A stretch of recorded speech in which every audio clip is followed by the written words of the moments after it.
ఇది కేవలం పేరు కాదు, ఇది ఒక రక్షణ కవచం. అదేంటో తెలుసా? అదో గ్రంథం. పేరు భగవద్గీత, అంటే భగవంతుడి పాట. అయినా లోపల భగవాన్ ఉవాచ, భగవానుడు పలికెను అని ఎందుకుంది? ఈ విరుద్ధంలోనే మన జీవిత రహస్యం దాగి ఉంది. మరి ఇదేంటో చూద్దామా? భగవద్గీత అనే పేరుకు అసలు అర్థం ఏంటో తెలుసా? ఎందుకు దీన్ని భగవద్గీత అన్నారు? భగవద్వాణి, భగవద్వాక్యాలు, కృష్ణగీత అనకుండా భగవద్గీత అని ఎందుకన్నారు అంటే, భగవంతుడు అంటే దైవం శ్రీకృష్ణ పరమాత్మ మనకు తెలుసు. గీత అంటే పాడబడినది, పాడబడిన జ్ఞానం, గానం రూపంలో ఇచ్చిన ఉపదేశం అని. అంటే భగవద్గీత దేవుడు పాడిన జ్ఞానం, దేవుడు నేరుగా వచ్చి ఇచ్చిన గీత, గానం, ఉపదేశం, దైవస్వరం రూపంలో ప్రసరించిన సత్యం. ఇది మాట కాదు, గానం. అందుకే దీనికి గీత అని పేరు. ఎందుకో దీనికి భగవద్వాణి లేదా భగవంత్ ఉవాచ అన్న పేరు పెట్టలేదు. ఎందుకంటే వాణి, వాక్యం అంటే మామూలు మాటలు, కానీ గీత అంటే అనుభవం, రాగం, శుద్ధత, అంటే పాడిన జ్ఞానం. శాస్త్ర సంప్రదాయం ప్రకారం దైవ సత్యం ఎప్పుడూ శృతి రూపంలో వస్తుంది, అంటే పాడబడి వినిపిస్తుంది. అందుకే దీనికి గీత అన్న పేరన్నమాట. తన్మయమైన దైవం మాట్లాడిన జ్ఞానరాగం ఇది. ఆత్మను మేల్కొల్పే శృతి ఇది. మనసులోని వైబ్రేషన్ మార్చే శక్తి ఇది. భగవద్గీత దేవుడి జ్ఞానం, దేవుడి గానం. గాయతే ఇది గీత అంటున్నారు పెద్దలు. అంటే హృదయంలో పాడుతూ పాడబడుతూ మనల్ని మార్చేది గీత.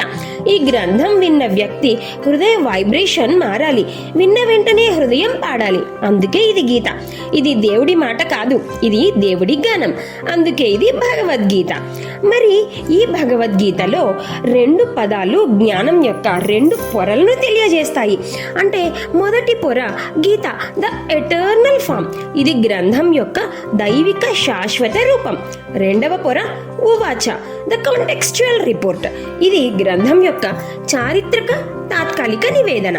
అంటే కృష్ణుడు అర్జునుడికి ఉపదేశించిన శ్లోకాలు మామూలు మాటలు కావు కదా, అవి వైదిక ఛందస్సులో కూర్చబడినవి. గీత అంటే గానం. మంత్రాలను గానం చేస్తేనే విశ్వంలో శక్తి విడుదలవుతుంది. ఈ గీత అనేది భగవంతుడిచే ఆలపించబడిన పవిత్రమైన వైబ్రేషన్. ఆ శక్తి మనిషిని బంధాల నుంచి విముక్తం చేస్తుంది. అందుకే అది గీత. మరి భగవాన్ ఉవాచ ఎందుకు? ఎందుకంటే మహాభారతంలో ఒక పాత్ర మాట్లాడిన మాటలను సంజయుడు రాజు ధృతరాష్ట్రుడికి రిపోర్ట్ చేస్తున్నాడు.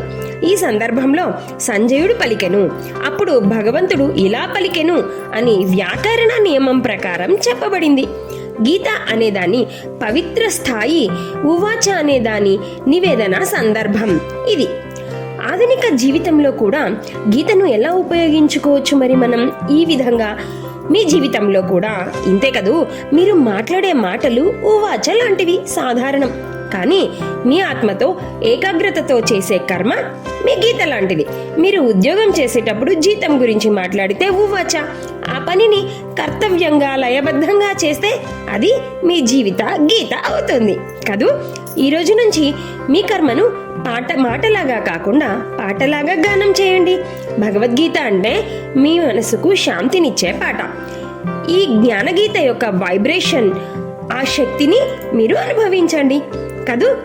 ఈ వీడియో మీకు నచ్చింది కదూ? మరైతే వెంటనే మీ ప్రియతములందరికీ షేర్ చేయండి, సబ్స్క్రైబ్ చేయండి. మరిన్ని ఇటువంటి వీడియోల కోసం గీతా చైతన్యం. Thank you. శ్రీకృష్ణ అర్పణమస్తు.